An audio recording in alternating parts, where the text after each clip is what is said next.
Je crois que le terme d'usager, que vous avez mis entre guillemets, me paraît le bon terme. C'est-à-dire qu'on avait la majorité des gens étaient des usagers du CEC. Oui, alors la majorité des gens demandaient au CEC une prestation de service, et uniquement ça.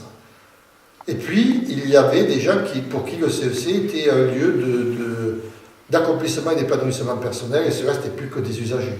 C'était vraiment nos interlocuteurs privilégiés. Je crois que l'une des forces du CEC, c'est d'avoir su répondre aux attentes des usagers, mais d'avoir su répondre à sa manière aux attentes des usagers. C'est-à-dire, il n'y avait jamais la réponse immédiate.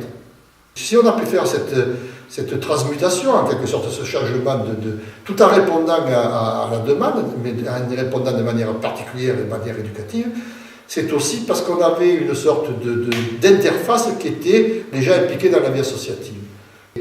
Et dans les établissements, et curieusement dans les établissements où il n'y avait pas de vie associative, eh bien, c'était créé un peu la même mentalité, population.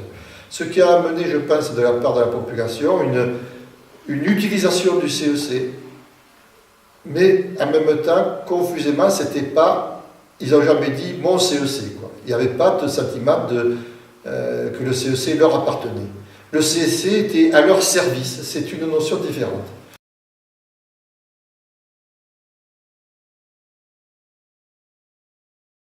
Comment associer les usagers dans ce lieu particulier, ne pas avoir la frousse de la parole et du poids des usagers, à qui il faudra donc à ce moment-là concéder probablement là encore une parcelle de pouvoir, où on veut conserver le pouvoir de manière jalouse entre certaines mains qui sont identifiées, ou alors on accepte que dans un service public, dans des services publics, le public ait son mot à dire sur les services qui sont censés s'adresser à lui.